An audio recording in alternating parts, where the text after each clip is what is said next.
So here's the scenario. A law states that during wartime, the city gates must not be opened at night. So like I said, this is, we're talking 2,000 years ago. This is written by Seneca. A law states that during wartime, the city gates must not be opened at night, and that the general holds supreme authority. So those are the two things we've got going on. During wartime, the city gates must not be opened at night, and the general holds supreme authority. 300 captives escaped from the enemy and returned to the city at night, asking to be admitted. The general refuses to open the gates. The enemy arrives and kills them, and the general is accused of harming the state. I think maybe for the young kids I'll explain just a little bit, right? So, at night, during wartime, you're not allowed to open the gates. But the general has supreme authority, right? It's wartime. Do we have to go to Congress and, well, I think we should only have $1 million. So I think we'd have 1.5 million. Well, now you're all dead because you took too long to decide, right? So in wartime, he's got supreme authority, right? These 300 guys, they've escaped from the enemy. They come to the city walls and they say, open the gates, open the gates. But he doesn't. He goes with that initial lie. He doesn't open the gates. And so Izzy's going to start, and she's going to say, no, he should have opened the gates. He had supreme authority. Come on up, Izzy.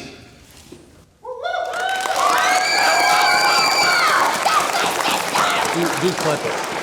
Don't hold it. Do clip it.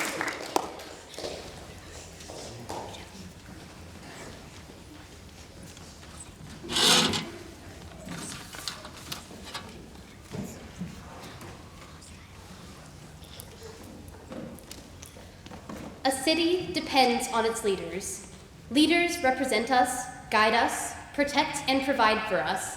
They're wise, strong, they're confident and prepared.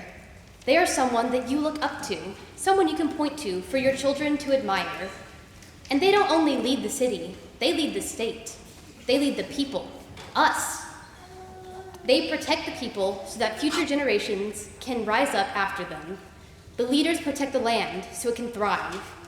Under a bad leader, the state will collapse. Borders eroded, the land invaded. The state will cease to exist. During a recent time of war, the enemy captured 300 of our men. One night, the men managed to escape, but not without alerting their captors. They ran back to our city, the enemy in close pursuit, and signaled to the sentinels at the gate to let them in. But the guards would not admit them. This is because there is a law that commands the gates to be closed at night during a time of war. However, there is another law to overrule this one. A general has the power to override any law. So the sentinels called for the general and relayed to him the situation. The general chose to deny our people entrance, and they were slaughtered outside the gates of their own home. The general has harmed the state because he was unprepared, he had power, and he was heartless.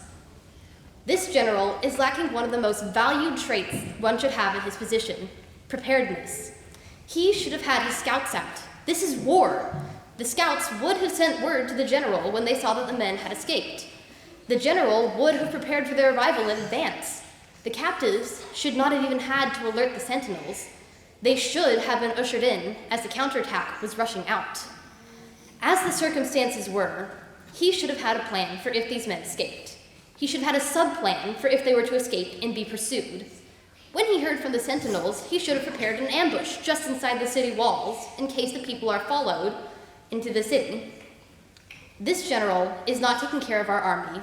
This general is not taking care of our city. This general is telling the world and our people that our city is weak and easy to attack. He is putting our state in danger. This general had the power and the opportunity to save the lives of 300 of his kinsmen, your kinsmen. The law that gives the general this ultimate power was made to account for exceptions just as this. Our forefathers knew that no law could fully and perfectly cover every problem and circumstance. So they made laws that provide exceptions in the hopes that the man who applies the law would use the power wisely. There were a crucial few minutes where the refugees could have been saved. They were clearly motivated to move quickly, not to mention that our city is constructed of multiple walls, with guards positioned at every door between them. Walls that were built to provide layers of insulation before the actual city is ever infiltrated. So even if the enemy was closer than we expected, the tiered wall system would have allowed us to cut the enemy off, trap them, and destroy them in safety, or collect prisoners of our own that could have then been used to barter with or extract intel. This was not an open battle. The enemies who were chasing the refugees were likely just the guards who were assigned to watch them. We had the upper hand. We had the opportunity to save our people, protect our reputation, and gain an advantage over the enemy this general chose to do none of that. 300 men died. Each man probably had a wife, maybe a child, 2 parents, and 3 to 11 siblings. Also cousins, the wife's family, and both the husband's and the wife's friends. That's 28 people at minimum per person who died who are now mourning. Over 8,400 people are affected and recovering from the loss of their father, son, brother, or husband.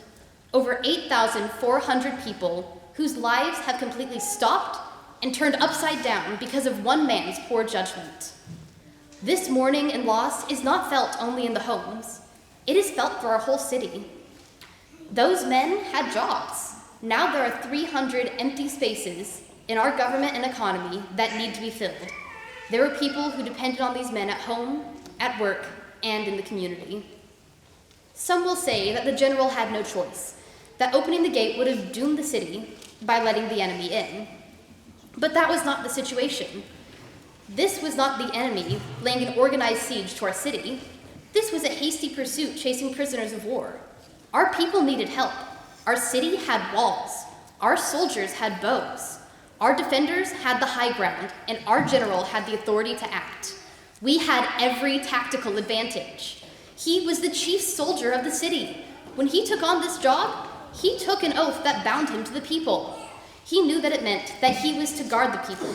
He knew that it meant that we trusted him to use his power and good judgment in situations like this one. But when the time came to act, to prove himself, he did not use that power to save them. He used the law as an excuse to abandon them. The general has harmed the state because he was unprepared. He had power and he was heartless. He claims that he was attempting to preserve the city, but he hasn't. He has destroyed it from the inside. He has taught our soldiers that he will abandon them. He has taught the people that our loved ones are expendable. And he has taught the world that we are ripe for the taking. He has shown that he doesn't understand what the law is for. The law was made for the people, not the people for the law. Thank you.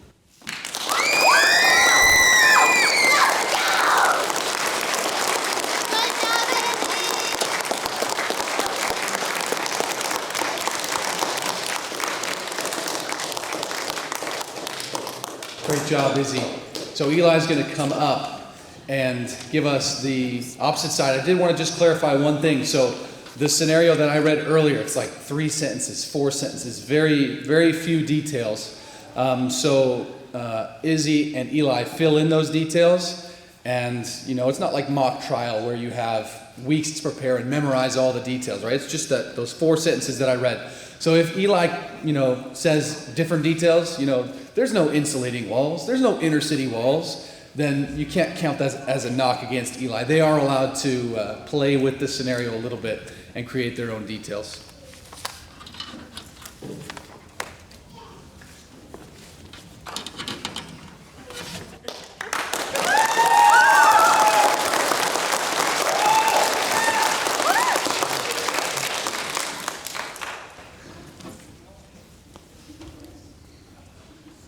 War is not a place for easy choices.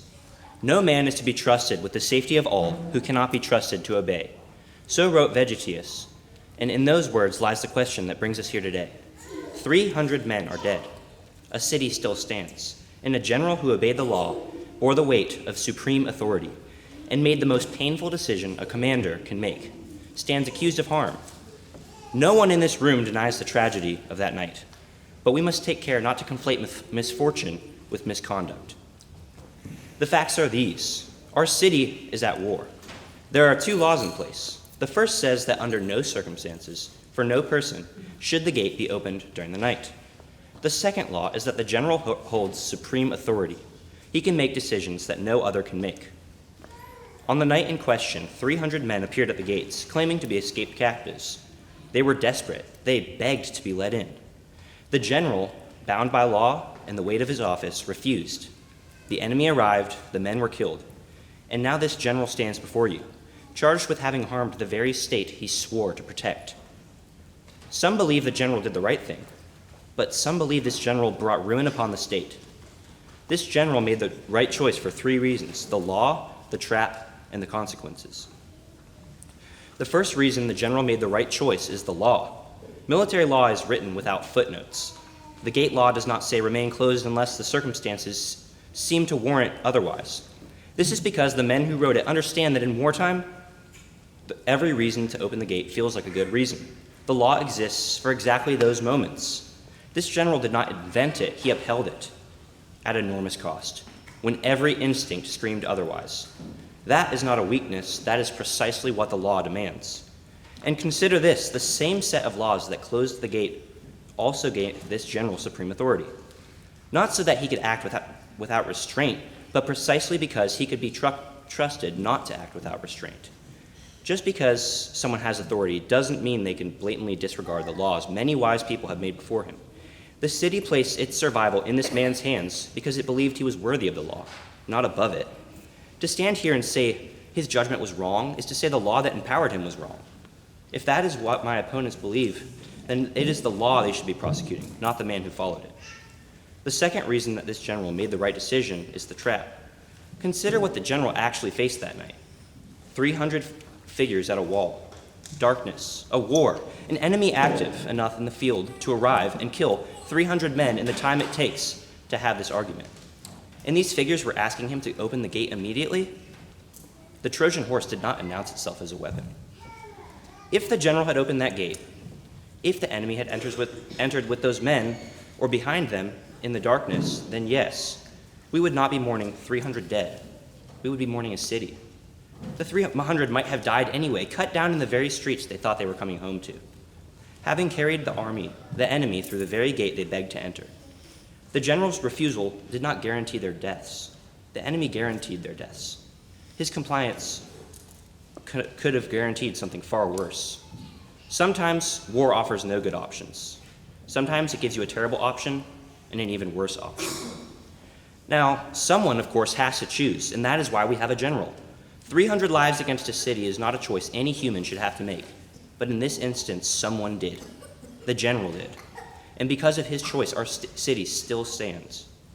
The third reason our general made the right choice is the ramifications. Let's go out on the most extreme limb. Say everything went right against all odds. Say the general chose to open the gate, and the men claiming to be captives actually turned out to be. Say somehow, by a strange twist of fate, the opposing army hadn't been so near and weren't able to kill the captives and infiltrate the city. That would be ideal, right? But think about it. The choices we make don't just affect today. They don't just affect this battle or war. Our choices ripple through the future in ways we can never see. A little leaven leavens the whole lump. History gives us chilling examples of this. One Roman consul once gave a command that no soldier was able to fight without orders. His own son disobeyed and rushed into battle and won. Now, if we judged only by the outcome, we would say this son is brave and the disobedience is useful. But he understood that if one act of disobedience were excused, just because the outcome were good, the next man would venture to disobey, and the next. And soon the army would be ruled not by command, not by order, but by impulse. Now, in this same way, if this general had opened the gate at night because it seemed a pitiful situation, then the law had already been weakened. Maybe the next commander will remember it, and eventually the enemy won't even need to break the gates down, because we will have already taught ourselves to open the gates for them. My opponent will say that safer alternatives exist.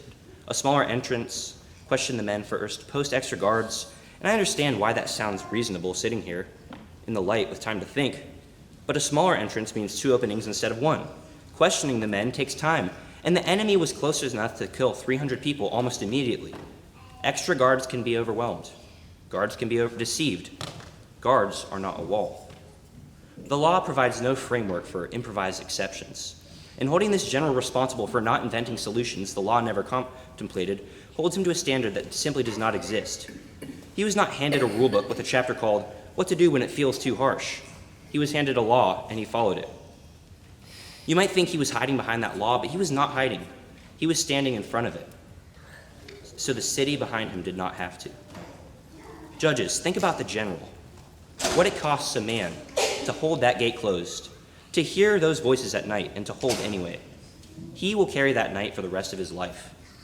Think about the city, the thousands who slept inside those walls, trusting that they would hold, who woke up the next morning because they did. And think about the 300, their courage, their desperate run towards home, the lights of the city rising before them. Grieve for them. They deserve it. But then ask yourself, who is responsible for their deaths? The men who held the gate according to the law he was given, or the enemy who drew swords in the dark? The general obeyed the law. He refused the trap. He chose the lesser evil. He kept our law strong by obeying it. He did not harm the state. He held it together in the dark so that everything the state was could survive the night. That is not harm, that is duty. And in the toughest of times, duty is the truest form of heroism. Find this man innocent. He has already paid enough. Thank you.